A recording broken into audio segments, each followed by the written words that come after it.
So just to give us a little bit of a head start, I'll start introducing Simone Pernice. Simone is at the University of Turin, and he does what I would call hardcore computer science and things that I know little about, like Petri nets and flux balance methods. So it's an area I'll be very interested to learn something new about. And he'll be presenting to us this talk on the application connector, a computational approach to study intratumor heterogeneity, a topic that I do have great interest in. So thank you for joining us, Simone. Thank you. I'm going to stop sharing my screen and hand it over to you. Perfect. Thank you very much. Okay. So thank you very much for the introduction. Now, okay, so my name, as I said, is Simone, and I'm going to show you another package called Connector that we developed in our computer science department in the University of Turin in order to analyze and study heterogeneous tumor growth data. But what is the intratumor heterogeneity? Well, is an essential determinant of tumor progression, and it is the result of different action like mutation and selection during the tumor evolution. So it could give rise to cancer cell population with different like genotypic and phenotypic characteristics, introducing significant challenges in the designing effective treatment strategies. So understanding and characterizing heterogeneity can allow for a better understanding of the causes and progression of the disease. This, of course, has the potential to guide the creation and the definition of treatment strategy. But how we can study the tumor progression? Well, from a collaboration that we had with the Candiolo Cancer Institute, we had the possibility to analyze tumor growth data obtained from patient-derived xenograft model, where the basic idea is that the tumor cells are implanted into immunodeficient mouse, and in this way it's possible to simulate the natural cancer progression. And it is straightforward to see the heterogeneity in this longitudinal data that is defined, it is given by the fact that we are dealing with growth curves that are different from each other and characterized by sparse and irregular observation. So our goal is to be able to identify and clusterize the data in order to find some correspondence within the cancer subpopulation cells that characterize samples in the same cluster. But using the classical model, it may be not possible to capture all the complexity, all the features that are stored in this kind of data. So what we are proposing is to exploit a more complex approach that called the functional clustering model introduced by Sugar and James in order to obtain better results from the fitting and clustering point of view. We decided to use this approach because we have better results with respect to, okay, indeed, the mechanistic model, the classic ones, like Malthus, Gompertz models, but also with other functional clustering methods applied also on different kind of data set. So I will just give you the basic idea behind this approach. That is, so this approach is a fitting and clustering approach appropriate to study irregular and sparse data, where the observations are fitted by a combination of cubic polynomial function, also called the cubic natural basis spline, that are just piecewise polynomial functions able to interpolate a set of points when are combined, as shown from the picture below. In particular, the strength of this approach is that, first of all, the spline coefficient can be split in two coefficients, where one of them depends on the cluster membership. In this way, it's possible also to estimate the cluster subdivision during the fitting part. And also there are components of the coefficient spline that are treated as random variables, and this provides a better result for sparse and irregular data. So what we did is we developed connector that can be defined by 3 main steps. Starting from the longitudinal data, we can preprocessing them by exploiting some visualization, graphical visualization, and inspection. Then we have to select and define the 3 parameters characterizing the functional clustering model that are first P, that is the basis spline dimension. That is just how much we want to discretize the time interval that we are considering. Then there is another parameters that give us a further parameterization of the model, allowing a lower dimensional representation of each curve. And this means that we have to deal with few parameters during the fitting and clustering approach. And then the most important and also the most difficult parameter to estimate is the cluster, is the number of clusters that we want to use. In particular, for each parameter, we will have a specific function. And in the end, in this way, we can run the functional clustering method.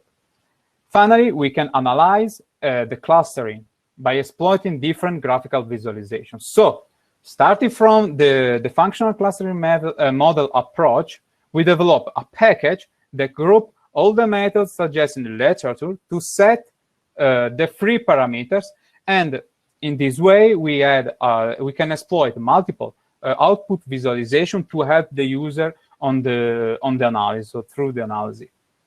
Hereafter, I'm going to show you the main idea behind every step by exploiting a data set composed by 24 tumor growth curves. In particular, we start analysis. To start the analysis, we need 2 files. The main one storing the time series observation with the corresponding time points, and the other files has to collect the feature and the labels that we want to associate to each sample. So, exploiting the data visualization function, we can see the samples contained in the input file and also the density of the time grid. This because the curves may be irregularly and sparsely sampled. So, it could be very useful to have a preliminary step in order to check the presence of low-density subregions, which may be excluded from the analysis by defining a truncation time. And this can be easily done by exploiting the data truncation function, where, in fact, in this case, since from the 70 time we have a small number of observations, we can omit them. We are finally ready to start the core phases of the analysis. That is the choice of the model to use and to exploit, starting with the right selection of the spline dimension. In particular, following the suggestion given by Sugar and James, we exploit the cross-validated likelihood approach that consists of removing the 10% percentage of the curves as a test set, fitting the model to the remaining curves, calculating the log likelihood on the test set, and then repeating the process several times. And this is done for different values of P. And in particular, the optimal one is the one that maximizes the log likelihood. Let me note that it's preferable to have a small value of P. This because higher P means that we have to deal with higher number of parameters. After choosing P, the next parameter to select is the dimension of the cluster mean space. In this case, the principal components analysis applied to the spline coefficient of each sample of each course helps to identify the right value of this parameter. And in this case, it's straightforward to set it as 1. Finally, the last parameter is the number of clusters. So what in this case, what we are exploiting are 2 measures. The total tightness, that is just a measure of how much each cluster is spread. So it's a dispersion measure.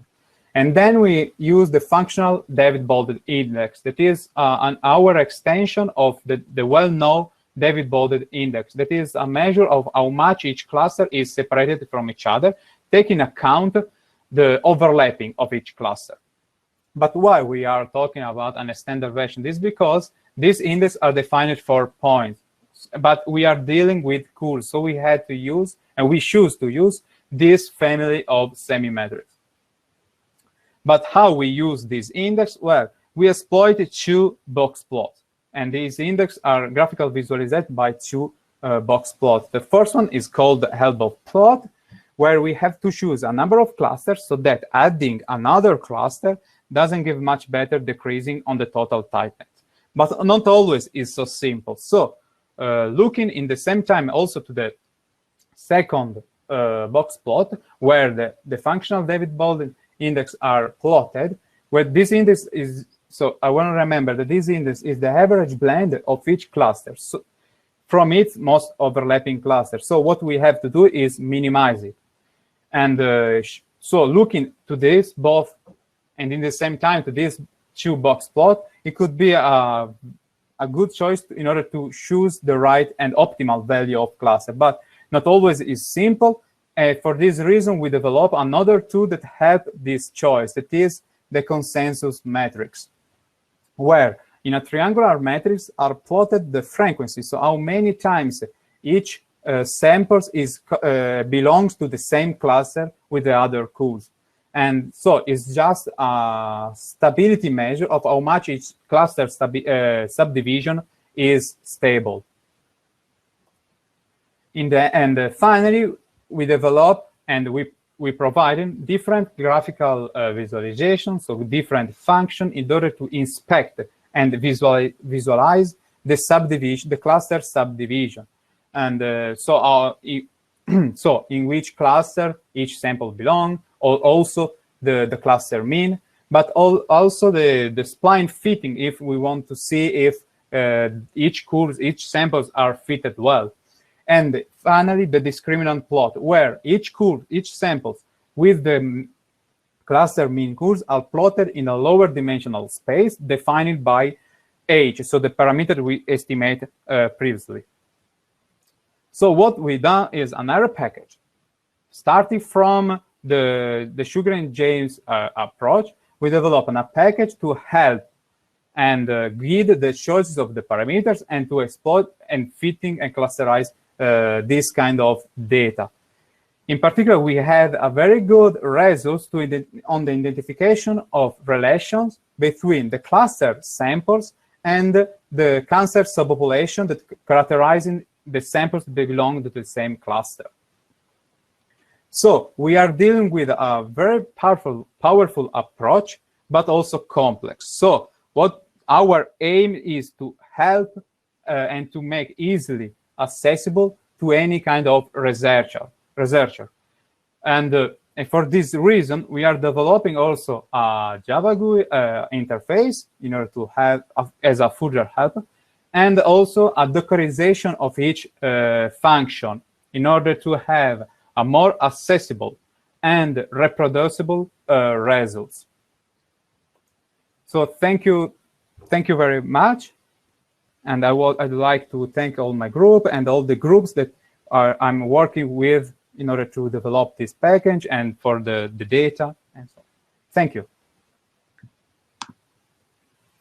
Thank you very much, Simone, and for a wonderful talk and for making my job easy, finishing a minute ahead of schedule. Mieke is a data scientist at Ghent University Hospital in Belgium, who does hospital-wide studies on topics such as readmissions, ventilator use, and other very relevant patient outcomes. And today she's going to present to us how to apply R in a hospital environment on standard hospital-wide data. So thank you very much. And I will stop sharing and hand over the screen share to you. And just remember to turn your video off.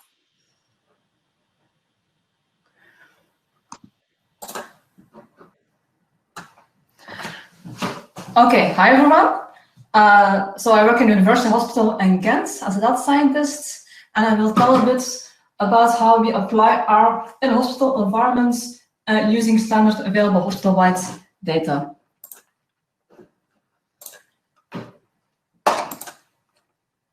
First, data science or statistical analysis are actually not really performed hospital-wide. They're mostly performed on pathologic-specific diseases or in a research context.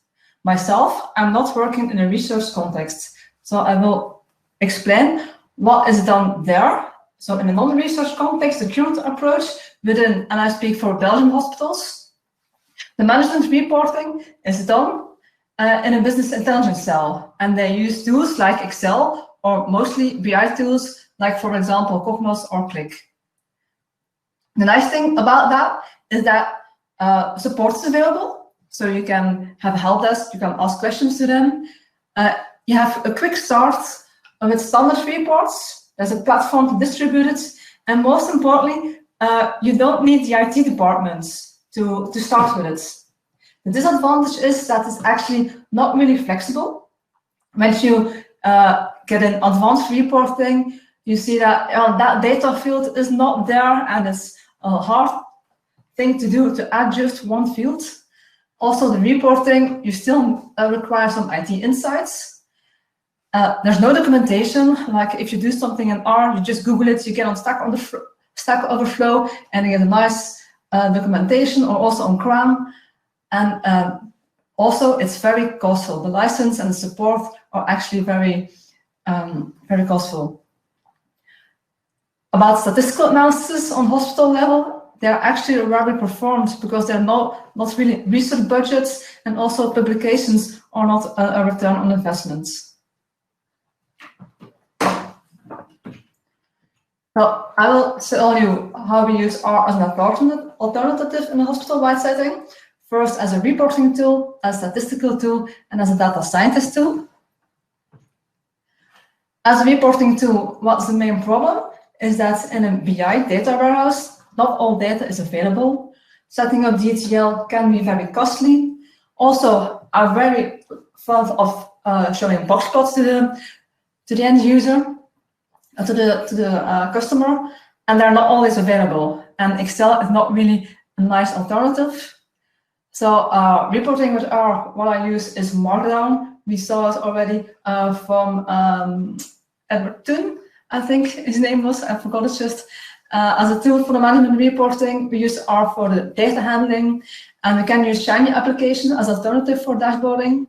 The main disadvantage is that if you're alone, then you have not really a platform distributed without the IT support. An example of such reporting is what we've done is calculate the incidence of decubitus. So that's wound care. So the problem here was that the definition we could not recalculate it in the BI tool. The data was not all there, especially the performance, what was lacking. So we set up a Markdown document and generated the analysis and get figures for the customer. It was just one person who asked it, so he just got that report by email. A statistical tool. The first thing in BI tools, you can't do really statistics. You can have trend lines, and sometimes me and my colleagues put a trend line because they asked it, but then they ask, oh, can you also put error bars? And then you're stuck because you can't put error bars in the tools. Of course, there's a wide range of statistical analysis. If you do some analysis, then it's mostly regression analysis. I'll show an example of that, but also like for data quality, we use some heat maps, and then we'll also show an example of things that we've done in the COVID-19 pandemic, because next to the statistic is also very important for the visualization, because they're actually not interested on the methods on how you perform it, but really to get insight in what does it do and the results. And so visualizing is very important for the management. So my first example, and this was actually in a research context, that was about the effect of chlorexidine gluconate oral care on in-hospital mortality. That product is just something to rinse them out, and we suspected that there was a correlation between it. So the statistics were not that advanced, it was just logistic regression. But the main thing here is that we used billing data, so that is data that is available in every hospital, and we could make conclusions out of it that were really useful for the clinic. A second example was then R as the physical tool and also reporting. That was the task force at the university hospital asked for a planning tool to know how many beds they needed for, especially for intensive care units. Development time was very narrow as they wanted that as soon as possible. Statistical analysis that we used was multi-state analysis and Poisson modeling. And the output was different depending on the group.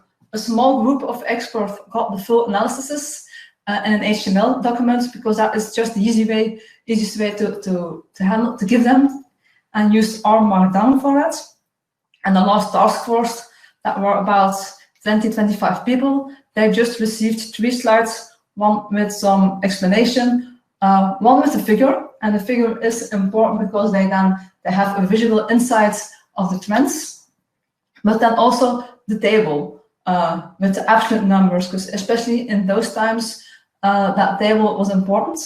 And the nice thing about R Markdown is also that you can generate those PowerPoints using your corporate identity. So I did not have to copy and paste everything to my slides. And a last alternative is R as a data scientist tool. And I have to just explain a bit my role. I work already lots of years in the hospital, and I saw that there was so many data and nothing was done with it. So in 2016, I started a PhD project next to my job, so that we could use the data that is already available and do more than what is usually done. And I did it for the interpretation and prediction of outcome indicators. And the second part was about prediction of outcome. And outcome was, in my case, unplanned readmissions and in-hospital mortality. So we built 2 models for that. So we did everything in R. The data was not big data, but was well high-dimensional data. And for the machine learning, we used classification algorithms like random forest and gradient boosting. For random forest, I used the H2O package, and for gradient boosting, I used the XGBoost. Especially this last one is a very nice package. It's super fast, so that one is nice. And also the visuals are important. The variable importance plot that you can see on the lower part, that gives the physician insights into the model. So for them, then it's not a black box, but just something that happens. So that gives them insights. So a small example of that was the use of structured pathology data, and such data is available in any hospital in Belgium, because we have to provide that to the government, and we use that to predict hospital-wide mortality. And the difference was that mainly it was now used aggregated measures like the risk of mortality of the Charlton Comorbidity Index, and we compared that by using the individual diagnosis instead of those 2, and also looked at the effect of do not resuscitate and palliative care codes. Do not resuscitate means that there are no life-extended measures for the hospital. It looks trivial that has an effect on the model, but in literature we saw lots of publications that do not take account with that. So we can conclude that the individual diagnosis outperformed those 2 aggregated measures. So as a wrap up, yes, we can use R as an alternative in a hospital-wide setting, as a reporting tool, for example, using Markdown, especially for ad hoc analysis, but also for recurrent analysis, as a statistical tool with logistic regressions, but also now with the COVID pandemic, and as a data scientist tool, for example, by using machine learning tools as random forests. So as a conclusion, R is an all-round alternative. It has, for me, the most advantage is that it's low license cost, it's super flexible. You can build custom graphs. I really like to build graphs in R. I don't know any other software package that is so flexible. and it's easy to combine multiple sources. Current problems, there's no clear return on investment for the management. The profiles who can set this up are not there. They're scarce to find them. I think the hospital environment is not the most attractive world that young people want to get started. It's hard to set up distributed systems without IT resources. And our next steps will hopefully be to start a data science team and also to set up some shiny applications as an alternative for, at this moment, non-existing dashboards. Thank you. Thank you very much for your talk, and especially for your efforts at chipping away at the dominance of SAS in hospitals. I'm happy to see it. All right. So we now have Paolo Castagno, again, postdoc, University of Turin Computer Science Department, who does all things networks and is talking to us today about EPIMOD, a computational framework for studying epidemiological systems. And so just remember to turn off your video and you can share your screen now. Okay, thank you very much. Okay, thanks for the kind introduction. And today I'm going to present you our computational framework called EPIMOD. We developed it in the University of Turin together with Marco Beccuti and Simone Pernice and Matteo Sereno. So what is EPIMOD? Well, EPIMOD is a general modeling framework for the analysis of epidemiological and biological systems. And it is a tool that has been specifically designed to be easily accessible by any person, even without advanced mathematical and computational skills. But what does it mean? Well, first of all, it means that you don't have to write equation, but you draw your model according to a specific graphical formalism.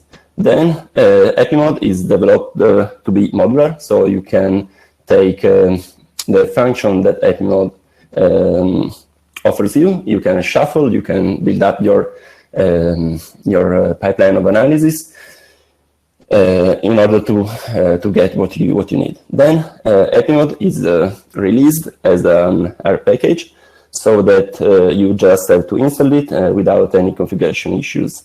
Then, last but not least, EPIMOD exploits Docker as a virtualization tool, so that you can develop your pipeline on your laptop, and then you can just take it and move it your pipeline on a data center and run it there without having to modify anything.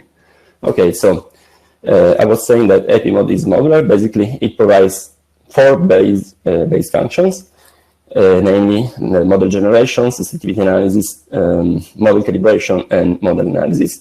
And with these 4 base functions, you can reshuffle them and do whatever you like. The only thing you have to keep in mind is that the model generation function is the first, it's always the first function you put in your pipeline of analysis, because it's a function that takes your drawing and translates it first in equations and then in an executable file. Then we have the sensitivity analysis, which allows you to identify what are the most relevant parameters in your model using the partial ranking correlation coefficients. And then we have the model calibration, which it's a function that allows you to find the optimal configuration of the parameters in order to fit a given reference data. So, for example, you have the World Health Organization that gives you how an epidemic is going, and you want to fit this data. You can do it with the model calibration. Then we have the model analysis, which is the function that lets you play with your developed model. And for example, you can investigate what happens when you increase or decrease a particular specific parameter. Okay, so here you can see some example of pipeline you can design with EPIMOD. And the first pipeline you can see, we assume, for example, that we know everything about the model we want to study.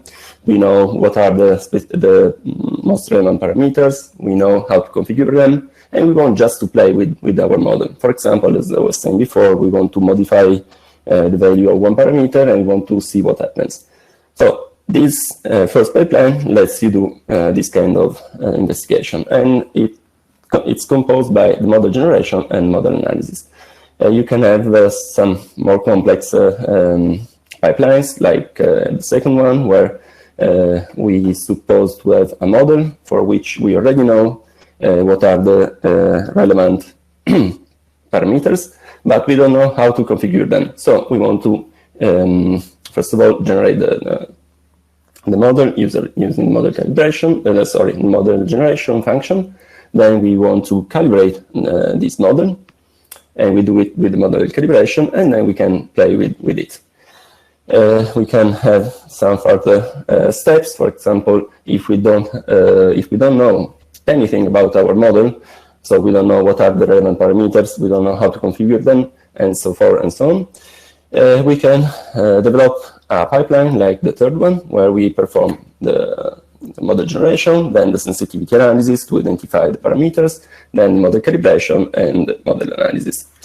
We can have also even more complex pipelines, like the fourth one, where we mix the usage of the deterministic solution of the model and the stochastic one. This can be done because model generation is capable of generating both the solver for the deterministic model and the stochastic one. Okay, but what happens if you need something more than what EPIMOD offers you? Well, what you can do is develop your own function, and it is a quite easy task because every function in EPIMOD has two components, a front-end and a back-end. In the front-end, you will have one function that is in charge of collecting all the parameters and files and so on and so forth, and to give all those stuff to the backend function. The backend function will run within a Docker image, and within this image you will have all the code and all the libraries you need for your analysis. And then the R code will specify all the steps to perform within your analysis. Okay, what are the main steps you have to perform when you deal with pipeline design with EPIMOD? Basically, you will have three mandatory steps. First of all, you have to draw your system, and you can do this using an external tool called GetSCPN, which is available online at the address you see here. Then, from your drawing, you have to generate the solver for your system, which can be done with the model generation function provided by EPIMOD. And then, as a third step, you can play with all the function that EPIMOD offers you, or with the one you already defined. Okay, let's see something more concrete. Here we will study an example, and in particular we will study the SIR diffusion model, which is a simple epidemiological model in which we have three possible compartments. The compartment for susceptible individual, for infected ones, and for the recovered. In this model, we will have only two available events. So basically, we may have that a susceptible gets the infection, so from the susceptible compartment will be moved to the infected one, or an infected can recover from the infection, and that's all. Okay, so here we have a graphical representation of the model where we have three compartments, one for each of the three compartments in the model, so the S, I, and R compartments. And the arrow represent how we can move individuals from one compartment to the other. And beta and gamma are the infection rate and the recovery rate. So the speed at which individuals can be moved from the compartment S to the compartment I, and from compartment I to the R1. Down here, you also have a mathematical representation of the model, but now we don't want to get into the mathematical details. We just want to understand how can we represent a model like this using a graphical formalism. And in EPIMOD, we use a graphical formalism which is called heterogeneity, where you have 4 elements available. Namely, you have places, token, transition, and arcs. Places are the variables in the model and are represented as circles. Tokens are the object moving within your system, and transition are the rates at which the objects are moved between the variables.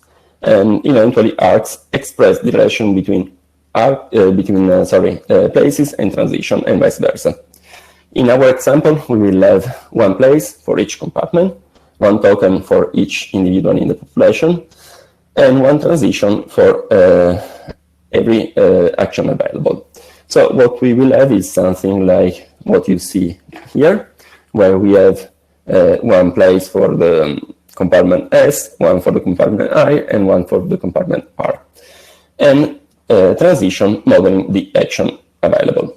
So if you want to model the infection, what we need is the transition infection, which takes 1 token in input from the S place and 1 from the I place, modeling the meeting between the two. And then it moves back to the I place the 2 tokens. Then we will have the recovery transition, which just move one token from the I place to the R place, and that's all. So imagine that you want to study a system like this, and you don't know what are the actual value of the rate beta and gamma. So beta and gamma are unknown. And you want to, let's say, reproduce a given reference data series. In EPIMOD, you can do this kind of analysis by defining a pipeline of analysis like the one you see down here, where you have the 3 functions, namely the model generating function, the sensitivity analysis, and the model calibration one. What can you expect from executing this kind of pipeline is what you see now. So this is the general output of the sensitivity analysis function. Automatically, the EPIMOD framework will generate the plot A, which is the plot that shows you the partial ranking correlation analysis. And you can understand if a variable, a parameter is relevant or not for the output of your model if the line representing the parameter is within the yellow box or not. So if your parameter is within the yellow box, your parameter is not relevant for the output of your model. You can do also something more with the output of the sensitivity analysis, and this is what we show in plots B and C, where we try to study the parameter search space in order to shrink it and to speed up the next step. So instead of searching the whole state space, we will reduce our search in a range that is close to the minimum distance from the red line in plot B, which is the reference data, and the blue lines that are the output of our system. What we can expect instead from running the model calibration function is what you see in this plot here, where again the red line is the reference data, while the blue lines are the output of our system. The model calibration performs an optimization, solves an optimization problem, trying to minimize the distance between the reference data and the model output in order to get something as close as possible as to the reference data. So, to conclude, this is what EPIMOD does, and in particular, EPIMOD is an extensible and flexible framework to design pipelines of analysis for epidemiological and biological models, which, first of all, writes a question instead of you. And if you have a quite big system to model, for example, with hundreds of equations, is an error-prone process. So doing it automatically will ease your life. And then pipelines designed with EPIMOD are both reproducible and also portable. So you can develop it on your laptop and you can move it on your data center and run it without any change. EPIMOD is available online at the link you see here. And if you want to try it, please do it and send us some feedback because we really need it. Thank you very much for your attention. And it looks like we have our final speaker back just in time. So our last speaker is going to be Nicolò Margaritella from the University of Edinburgh School of Mathematics. Nicolò does Bayesian statistics, false discovery rate, and yes, hello. I'm glad you could rejoin us. And does topics in MRI imaging data and brain-related diseases, including multiple sclerosis and Alzheimer's. Today he's going to present the package APFr, Average Power Function, and Bayes FDR for robust brain networks construction. Thank you very much for joining us. Thank you very much. I cannot see where I can share the screen. There's a picture of a monitor just below at the bottom part of the panel where you see you and me. Oh, there we go. Okay, I found it. Thank you. So, fantastic. Right. There we go. It should work. Hopefully. Okay. Yes. Can you see my screen? Yes, looks good. Okay. Thank you. So. All right. Let's go. Right. So APFr is a new R package that performs average power function and Bayes FDR estimation for threshold selection in multiple testing procedures. And we have developed this specifically for the construction of robust brain networks, but it can be applied to many other problems. This is a joint work with Professor Nicolò. We're still seeing your overall screen. We're not seeing your slides. So what is this? Okay. Let me see. I'm going back. Where are we? Here we are. Okay, so maybe I should share something else. Okay. Well, how is it now? Yes, that's much better. Okay. So as I was saying, this is a joint work with Professor Piero Quatto from the University of Milano Bicocca. So networks are important tools to explore brain connectivity. A brain network is typically composed by nodes that represent recording locations in the brain or over the scalp, and edges, which are co-activations between brain areas. And typically the brain activity involved is either fMRI signals or EEG recordings or any spatiotemporal biosignal that you can record from the brain. So in order to construct a brain network, we usually start from a connectivity co-activation matrix, typically a correlation matrix, and we want to get to an adjacency matrix. So to do so, we need a threshold tau. And there's no consensus on how we should select this threshold. There are many different methods, such as absolute thresholding, thresholding on the network sparsity, multiple thresholding approaches. All of these, however, they don't consider noisy recordings, and the problem that's when you have noisy recordings, you will have spurious noise-generated edges, which can hinder the understanding of the underlying true network.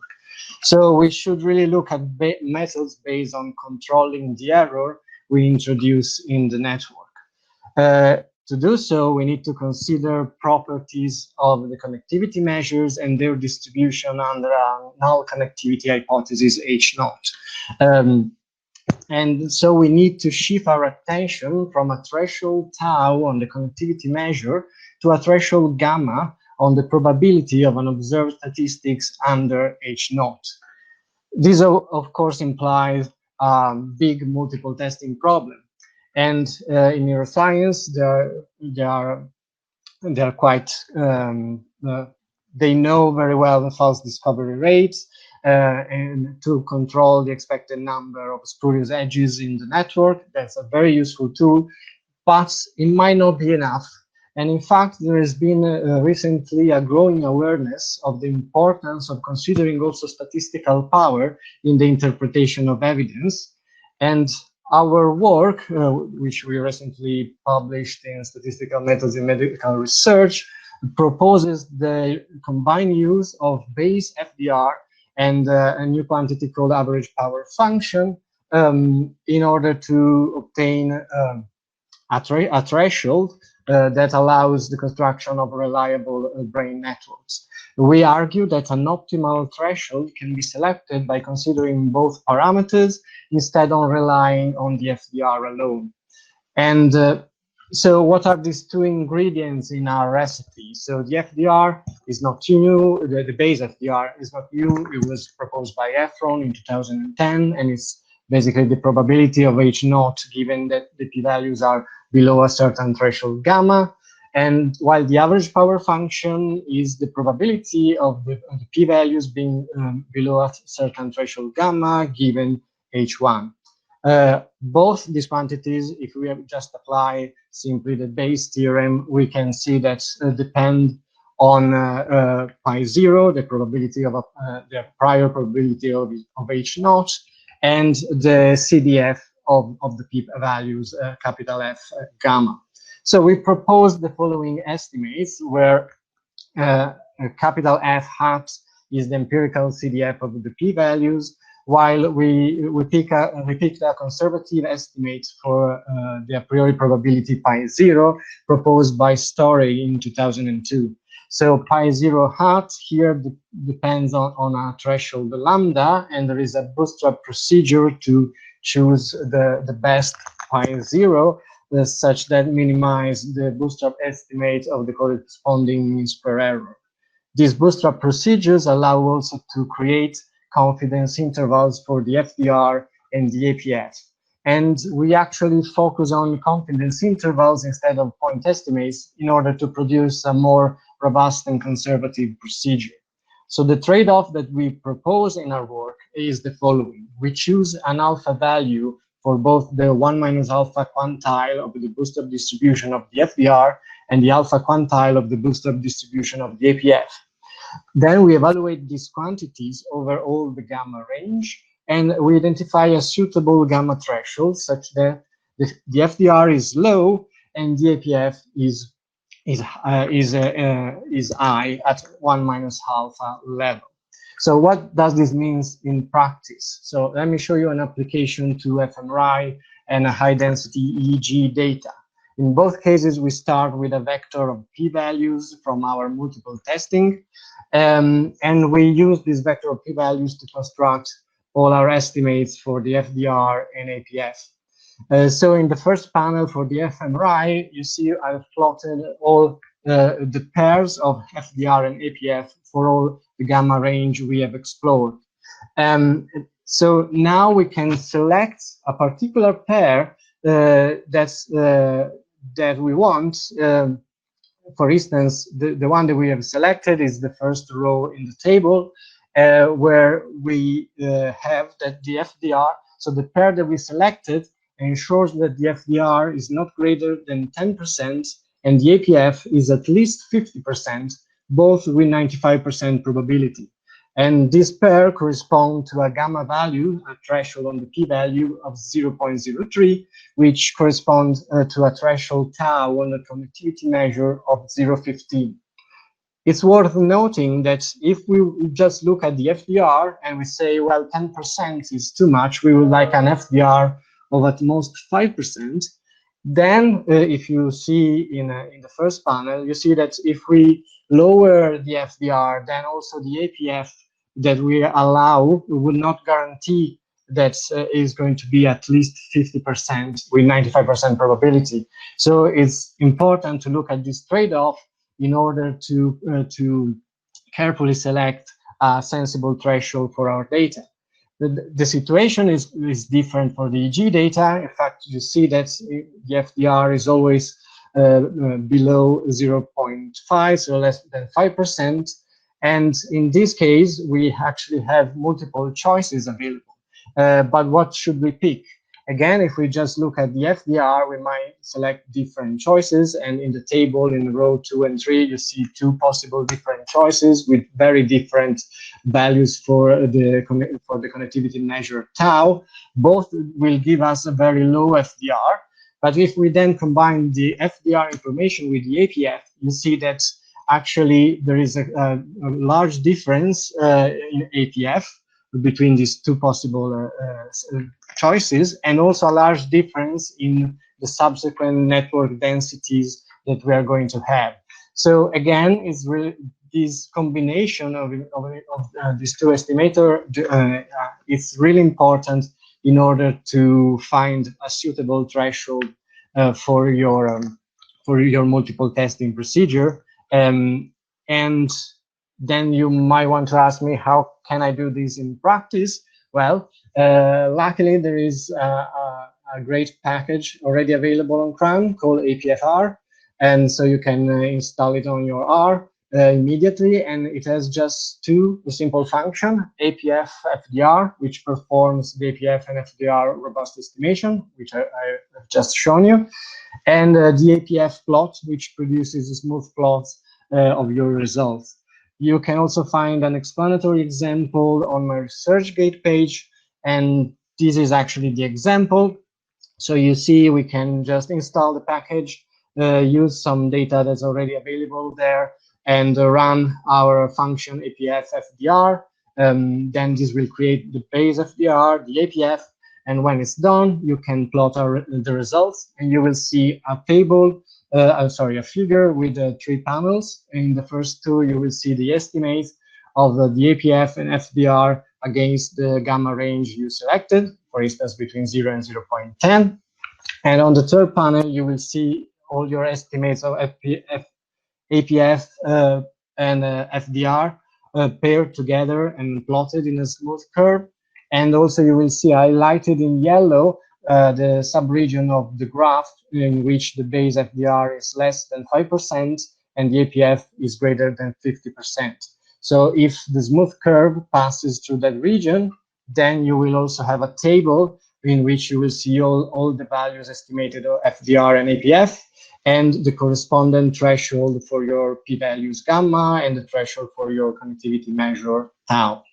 So this is a very simple package. You can learn it in 10 minutes, but is really, it will hopefully improve the way you can adjust for your multiple testing procedures. And you can find all the information you need on this slide. If you want to take a screenshot, now is the moment. So information about the paper, about the package in CRAN, the explanatory example, and my email. And I just want to thank all the people that already downloaded the package from last year. And if you have any further question, I'm available to answer in the question and answer session. Thank you very much. Thank you very much, Nicolò. And I'd like to thank all of our panelists for getting through this session fairly efficiently and not too badly, considering the few technical difficulties. I think they adapted very well. So I have a couple of questions here that I will start with, and we can still take further questions. We have probably 20-25 minutes available for questions, and only a couple of them have come in so far. So first, I'll start. There was a question from Anne Helby Peterson from the University of Copenhagen for Paolo Castagno. The first question was what type of models are supported, whether it is primarily SIR or how general the package is. Okay, so first of all, the package is completely general. So we do not have any kind of restriction about the models. You can use it with EPIMOD. And for example, we did the example with the SIR model, but we also use it to model the COVID in Italy. So there we use a SAIRS model. We also used for a different work where we studied the pertussis evolution through the 30 years from the 70s right up to the early 2000s. And so it's general. Okay. Thank you. And the second question for you was that what sensitivity analyses are useful can vary a lot from application to application. So the question is, with your package, it seems like users are given a few standard solutions instead of having to critically assess their model assumptions, which sounds a bit dangerous. Okay. Please comment on that concern. First of all, EPIMOD is still under active development. So we are currently adding few other features and so on. So clearly, we know that our approach is limited, and in particular is limited to monotone functions. So you will be able to use this kind of sensitivity analysis for a very small subset of models, but still it's a feature that we can offer. So, and we are trying to, as I was saying, introduce further features, both on the side of the available functions. So maybe we can introduce further sensitivity analysis tools, and also we are trying to introduce a graphical interface using Shiny. So next few steps. Thank you. Okay, I have a couple questions for Simone about Connector. The first question is, are the data that you referred to in your talk available as public data for others to analyze? No, because we are still publishing this work. And so since our data providing from the Cancer Institute, the Candiolo Cancer Institute, so they are not available. But after the publishing this work, they will be available.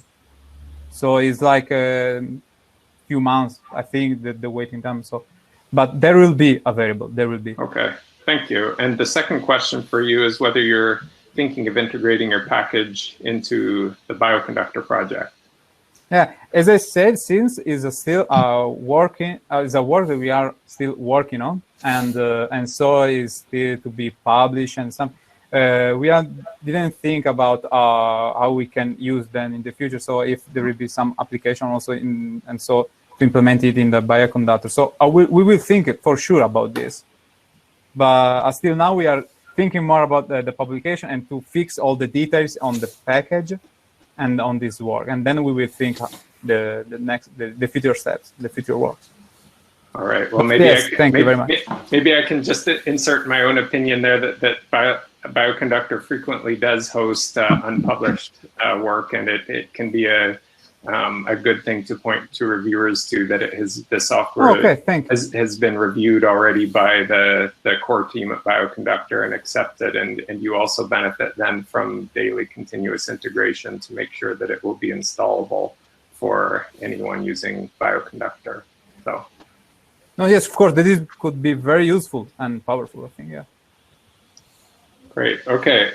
Let me see, my next we have a question for Mieke, maybe you can tell me now if I'm pronouncing your name correctly. Mieke. It's actually Mieke, okay, sorry about that, Mieke.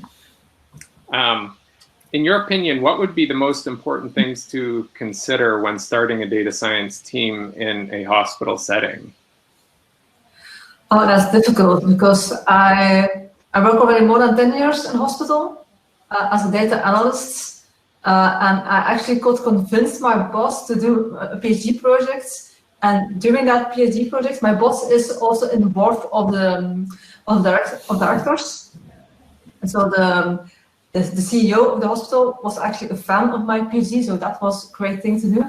And then so I could convince him that we could do more, and that convinced them to now really set up a data science institute.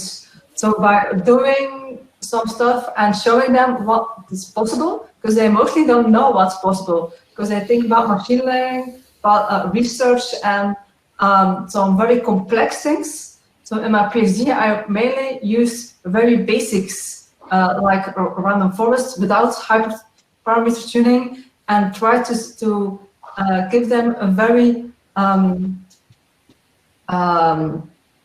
simple explanation, and really show the difference between interpretation and prediction, and how they should handle it. So actually, building a bridge between the technical context and physicians. So convince your physicians that it is, or your board, that it's necessary to do it, or that it can help and be an added value.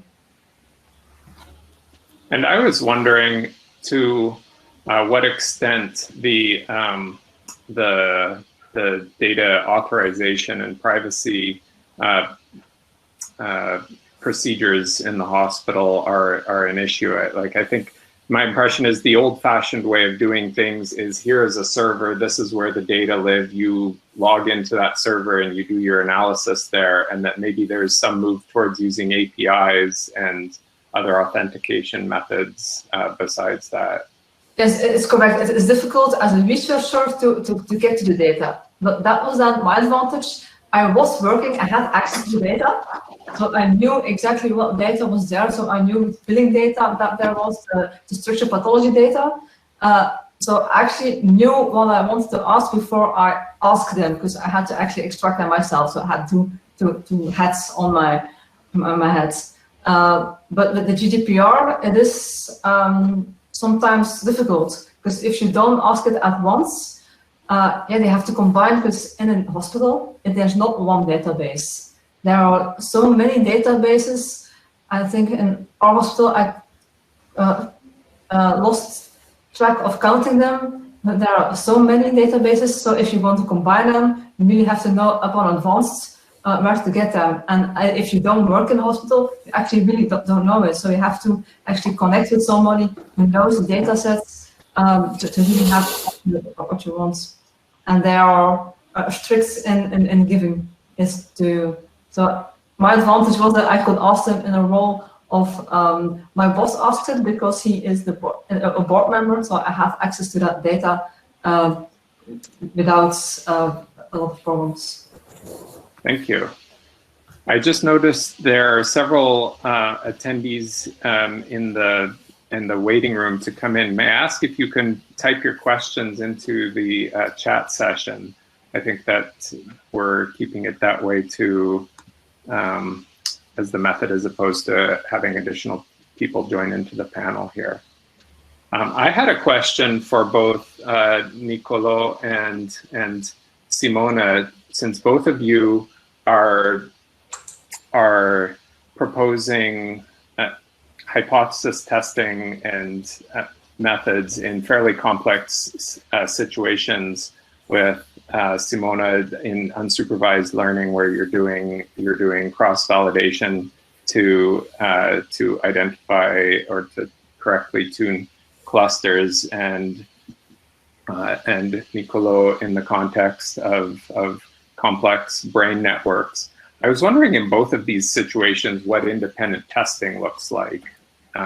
So after you have either identified clusters or nodes that you believe exist or are important, or maybe many of them, what testing that in an independent data set looks like.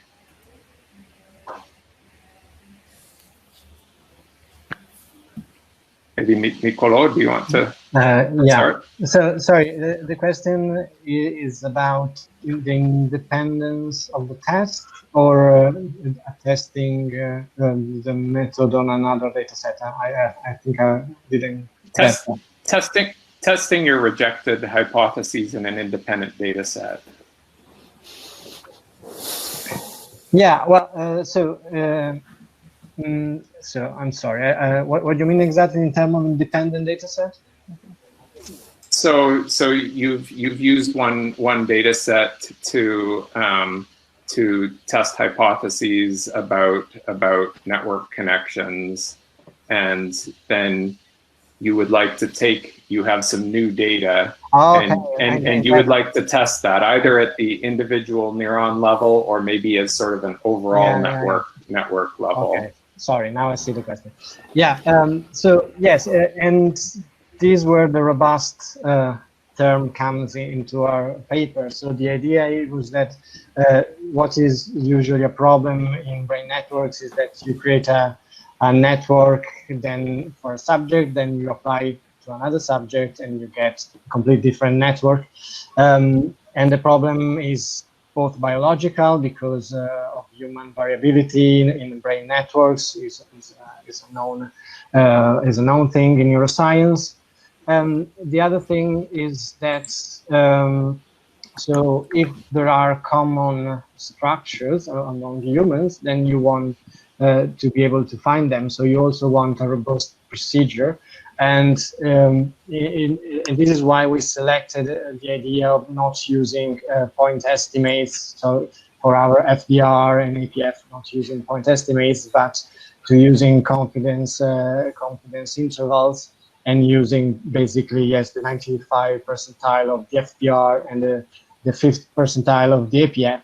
So that's the interpretation is definitely more robust, and we basically give an upper threshold on the type 1 error and a lower threshold on the power that we want to allow for our network, and this is going to be more robust when we apply this again to another network. So if you use the same threshold, we are supposed to have better results. Thank you. Can I answer? Yes. So, okay. So if I understood well the question, in my case, well, the data set is not important. So it's like we need just a longitudinal data. So a time series of observation and time points. Okay, but all the parameters that we set for that data set, then if we change the data set, we have to set again. So we have to do from the beginning, from the all the procedures and all the approach to estimate again the parameter. This because also just adding different curves with different samples, it could be also change all the clusterization of the curves. So because this is a method that is a cluster-based method, so it's not just the fitting of the samples. So it's not like only fitting and then separately there is the cluster like k-means or approaches, but it's all in the same approach. So it's like during the fitting also there is this estimation of the clusterization of the sample. So if you change the data set, so with new curves or you deleting curve, you have to change again all the parameters. Well, probably if you change just only one or two curves in order to see if also the cluster will be changed, then you can probably set P and H, so the first two parameters, in order to see how much the cluster then will change with just few modifications. But we also suggest to be careful with choosing the right parameter, because the wrong parameter, and for this reason we need to develop a package to give the choices of these parameters, because the wrong choices might be compromise all the analysis. So for this reason we feel the needing to develop this package. So it's when you go to a new independent data set, you're refitting. It's difficult to just take the clusters that you identified originally and do a validation of them without doing new fitting in the new data set. Yes. Well, if you want to check if some cluster change, so it's like the stability of the cluster, you can do that. But in order to fit, because there is also the fitting problem. So if you change the data set, also the fitting has to be changed. Okay. Because we are dealing with new cores and different cores. So also the fitting has to be changed. All right, I have another question for Nicolò and then another question for Mieke. Nicolò, there are different types of errors in the EEG experiments, for example, eye movements. How do you tackle those? Yeah, sorry, I don't have a very good answer for this one, in the sense that our approach consider pre-processed data, so data in which at least those kind of major artifacts are already removed from the data itself. So the approach then, the focus of the method is not really on treating the type of error that you have in, but is in when you then want to construct a network, to have a network with properties that ensure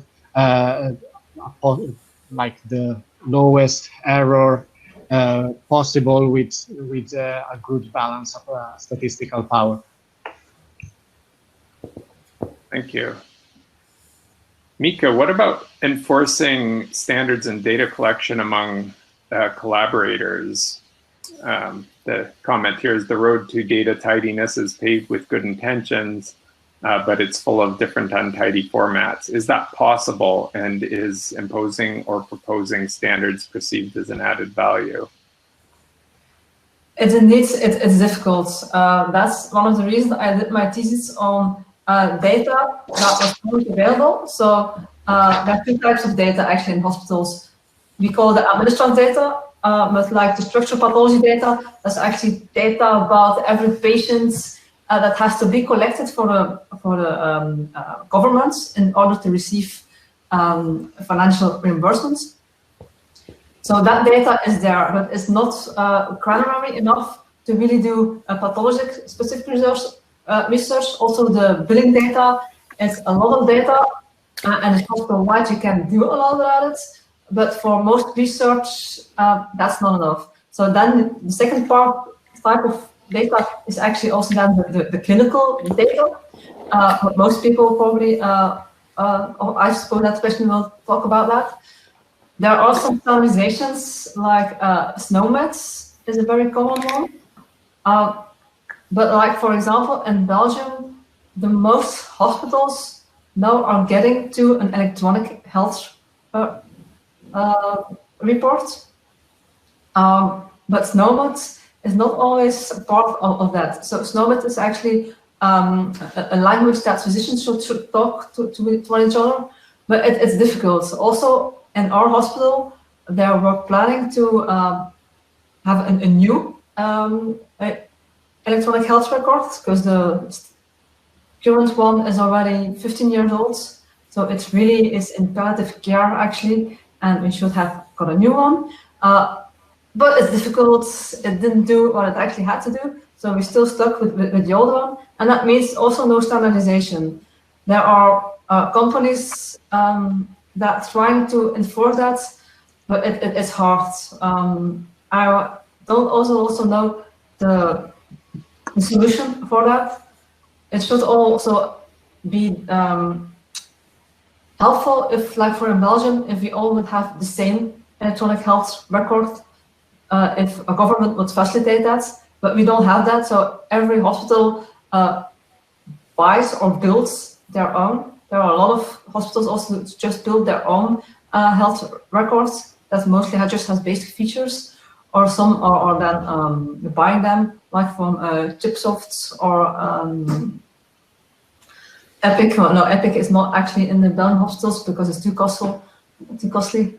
So yes, it's a very good question, and I hope it will be standardized, but it will be difficult. Maybe I could add, in the context of hospital genomics data, I see CBioPortal as a really great example of a project that has encouraged a lot of different people to standardize their data just by providing this convenient interface and one that allows them to then compare it to other similar data. I guess it works best in something where you have a lot of groups producing similar data. But the context is that the data, actually, it should be useful for research. Also, they want to have that same data to have for the patients, so that the data can be used automatically for the letter to the patients, their discharge letter. So they can't put it in English. For example, SNOMED is there, but there's no Dutch translations yet. So that's why they hesitate to implement that, because otherwise physicians have to do it once in English and once in Dutch, and they want to avoid that. They have to have twice administrative costs. So that's a burden. Language for the patients can't be in English. It has to be in native one. So in all cases, Dutch. Dutch is not a common language in the world. So that's also something. And there's just a comment for you, Mieke, that from Martin Jensen, that it seems like your data issues are comparable to those in higher education institutes. So you have some comrades in other areas as well.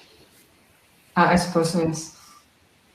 I had another question for Paolo, which was, what other existing software packages would you consider EPIMOD a potential replacement for? That is, if you're reaching out to users of other software, that you would say you can use EPIMOD instead? Well, actually, I don't really know any software that does the same. For example, in the panel in this morning was presented a work that was quite similar, but was focused on COVID. Okay, so maybe you have some tools that does something similar to what EPIMOD does, but is specific for some kind of application. What is nice about EPIMOD is that it's totally independent on the application. You can provide it a model that is epidemiological, biological. I could use it for telecommunication. I mean, I usually work on telecommunication. I could use it for this. So I don't know any tool that provides you so much flexibility. It's true that maybe you have some other tools that are specific for one application and provides you much better tools for that application. This is my answer. Thank you. All right, our Q&A session officially ends now at 12:55 Central European Time. So unless there are any other questions, including from the panelists for each other, if not, I will thank you all very much for your contributions and look forward to seeing you through the rest of the conference and maybe one day in person. Thank you so much. Thank you. Thank you. Thank you very much. Enjoy the conference.